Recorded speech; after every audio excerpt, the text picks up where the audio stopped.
This meeting is being recorded.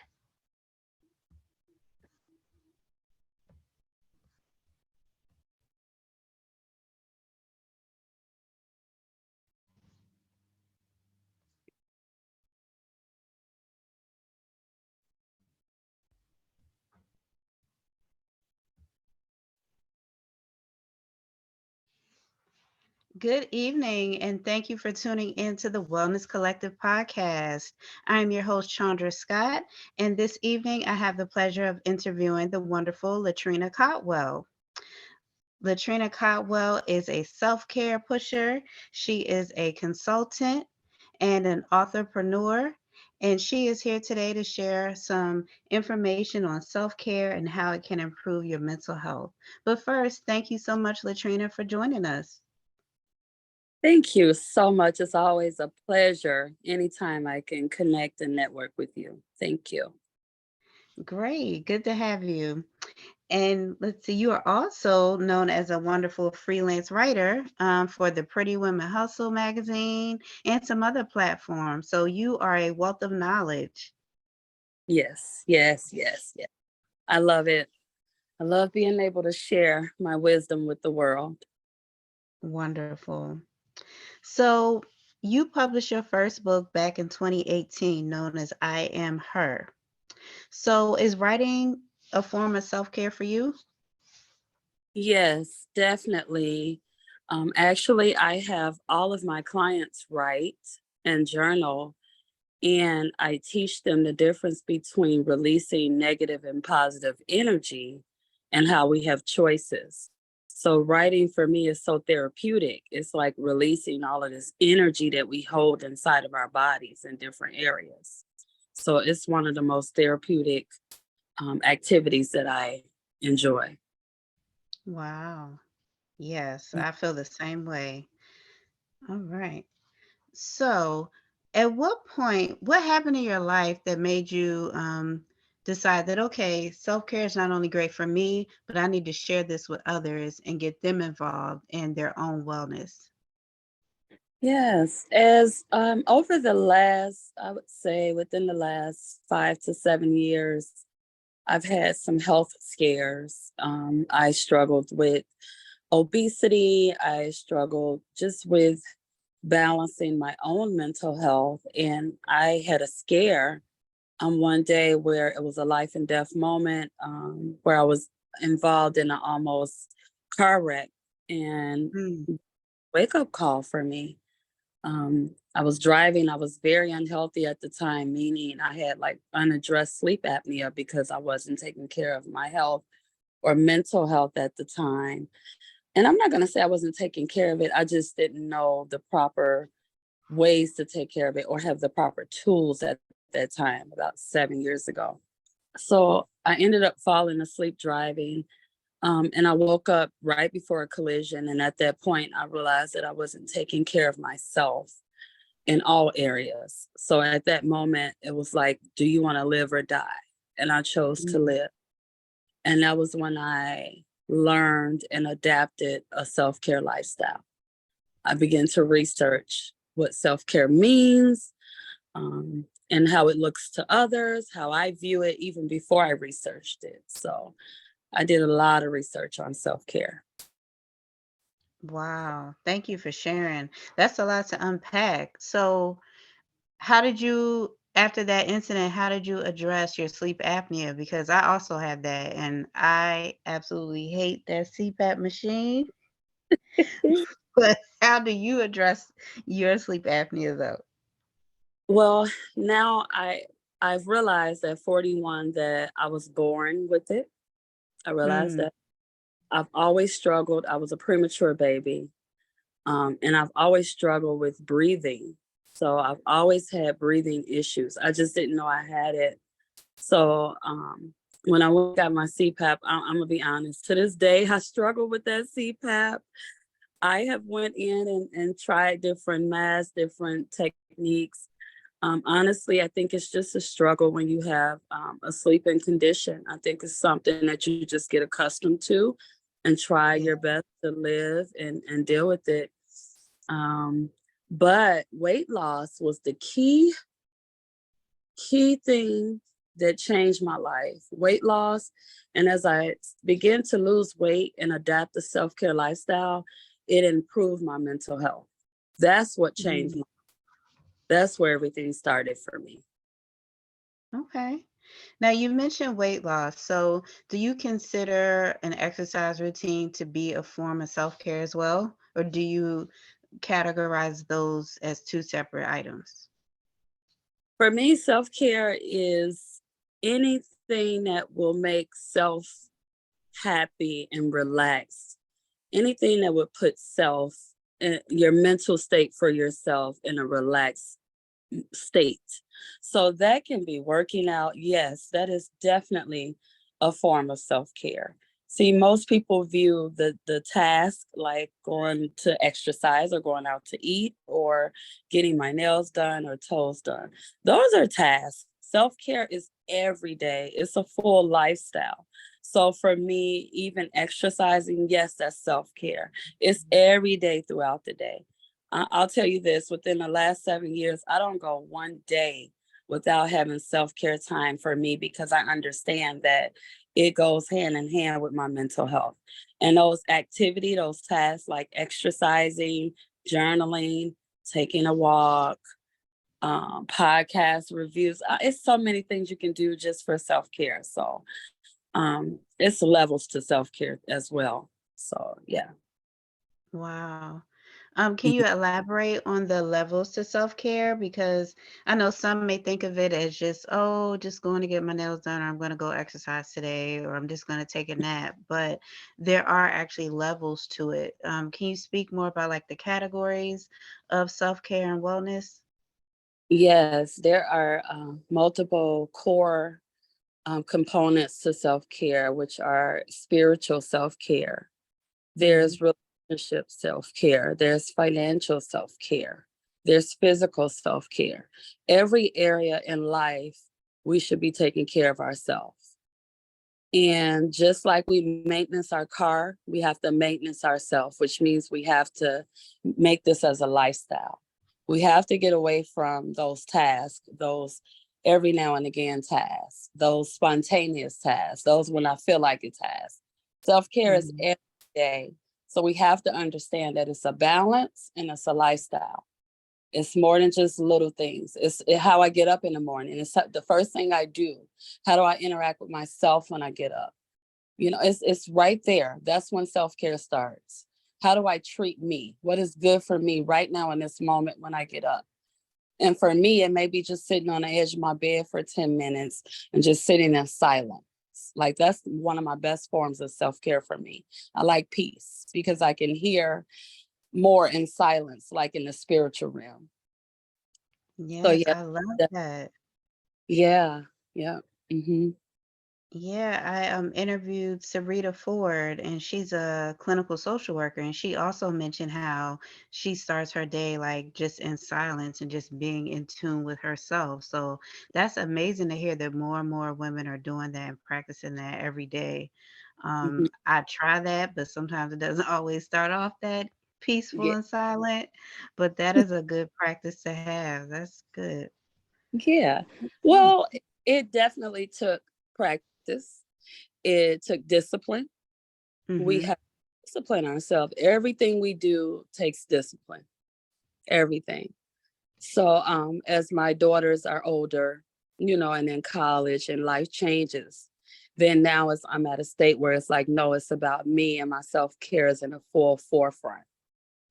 So just stay at it. Just, continue to do it. I talk about my 5x5 method. I created a rule called by 5x5. You take 5 minutes, 5 times a day. And we should be able to spend 25 minutes out of 24 hours for yourself daily. And if you do this every single day, you would implement self care into your daily lifestyle and routines naturally. Just take 5 minutes, 5 times a day. I have my clients schedule it in their phone as a reminder. Oh, I love that. And that's Mhm. something you can even do even if you're at work. Like if you just go to the bathroom for 5 minutes, just even if you just stand there and Mhm. pray or sing a Mhm. song or something, that's Mhm. pretty neat. Okay. Yes. Hmm. Cool. All right. So I know you mentioned that writing is a form of self-care for you. So tell me about some of your current writing projects and your upcoming writing opportunities. Yes. I absolutely love to write. It's like another world for me because I get to explore what's on the inside of my soul and my spirit with the world. So everything that I write really is authentic and it's coming from my heart. And I have Mhm. a couple of projects I'm working on now. I have a Men Heal 2 series, and it's for men. I am creating 20 volumes. I am on volume 2. I want to continue to create a space for men to have a voice because, as a mental health practitioner, as I see clients, I have a couple men that are my clients, and they want to have a space to be heard. They want to Mhm. come forefront. And I think that we have to continue to create those spaces for them. So I have a voice and I have a platform. So I decided to step up and open that door for men to come in and speak. And even my own husband um, helped me with that. He was the first person to help me realize that men need to heal too. So, Mm. That's so so I deep. have, Yeah.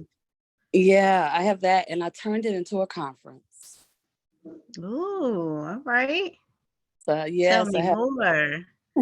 It's a inaugural Men Hill 2 Conference 2023. It will be offered on 2 platforms, virtually, in person, here in Minnesota in June, the weekend before Father's Day. I've already had like national press reach out. I'm super excited because it's going to be a space for men. When I tell you I laid it out, they have journals, they have their cigar space. They have their little everything, their healing circles. They have their meditation area. They have 2 panels, one for the book, one for the mental health series. When I tell you it's going to be so dynamic. So I'm looking for men now to join this movement of men healing. And I specifically would like to target Black men. I want the Black men to heal so they can continue to lead us because we need them. So, Yeah, other than that, I have a self care book coming. I have a self care book coming. love And it.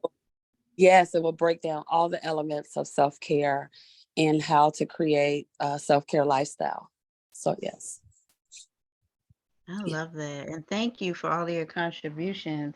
I know the Men Hill too is a really great avenue, and I thank you and I applaud you for going in that direction because I know a lot of women, may say, "Oh, men don't share their emotions," or he's not a good guy, or et cetera, et cetera. And having that space to change that narrative and to offer that space for men to actually open up and work on their own healing and wellness can not only just help them individually, but it can pour back into the Black family, into relationship building. So that is a big step and it's a great need that we need in our community. So thank you for that.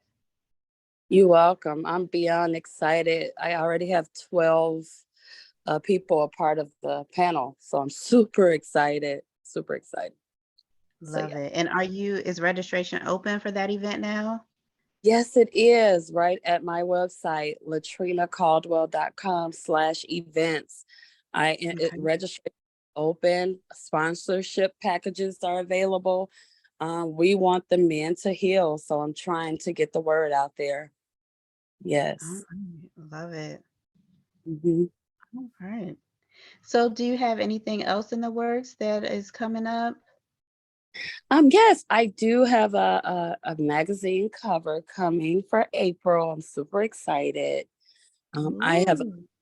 yeah, a lot of collaborations and programs and memberships. And yes, all about self care.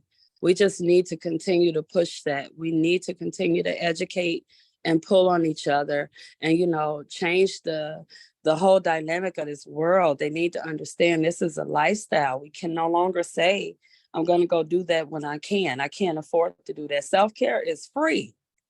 Self-care Hmm. is free. There is no cost to giving yourself peace. There's no cost to that.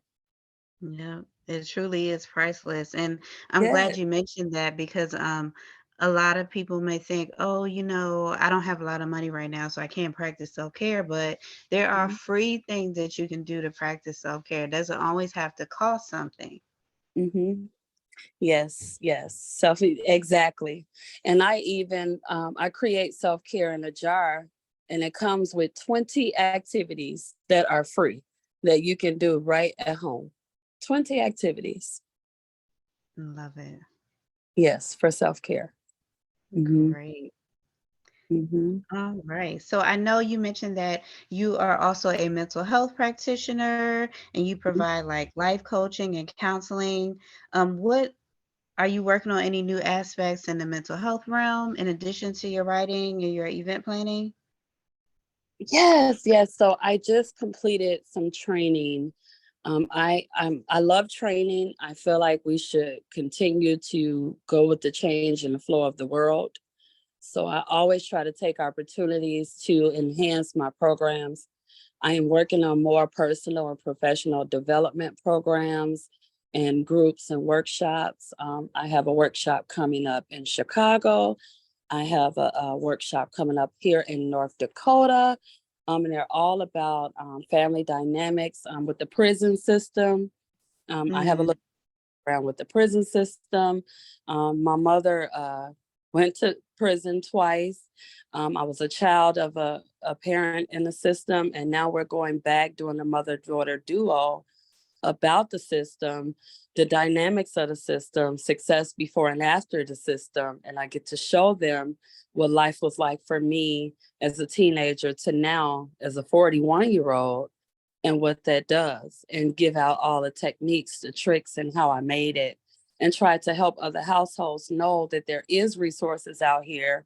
I'm going to provide resources. So I'm super excited to connect more with the family services programs here in other states and counties. So super excited oh, for that. that is amazing. And we need to chat later about you and mom. That's great. I Mm-hmm. love that, how you're giving back and you're sharing your story. That's amazing. Mm-hmm. All right. So as mental health practitioners, a lot of people may think from the outside looking in, like we just wake up and we just know material and to have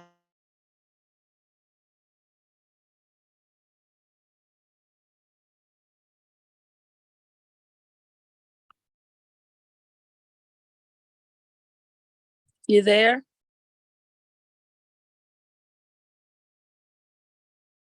I'm not sure what happened, but it faded out.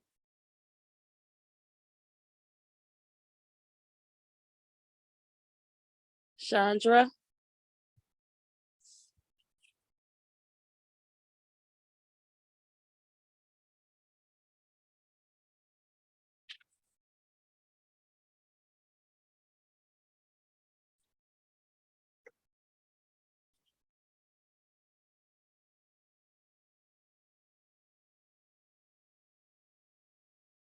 Hello?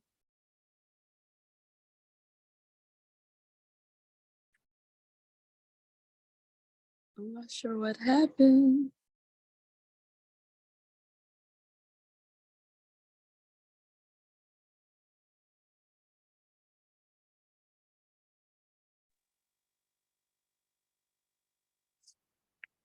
I'm not sure what happened, but I know you were asking about um, us as mental health practitioners or mental health professionals. Do we just get up and go? Kind of what we do? Do we just our process? No, we have trainings. We have workshops, and we do them on a regular basis. Because we want to make sure that we can provide the best services to our clients. So, and also, I am a mental health practitioner who has a coach, who has a therapist, because I believe that I have to stay healthy and whole. So, I have to release the things that are placed within me as well. So, which means that we are human as professionals. So hopefully it's recording this part. Not sure, Chandra.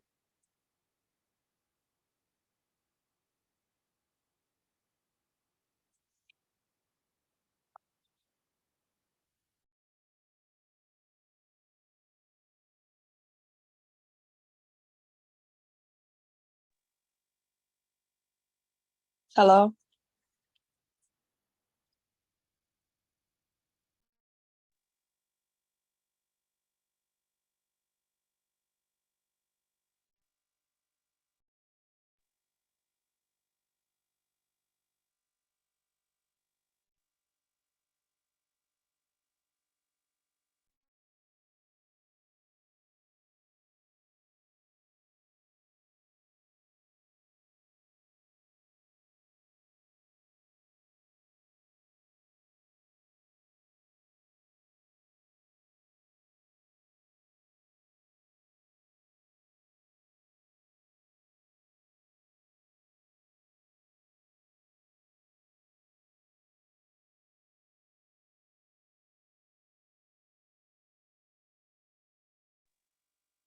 Hello?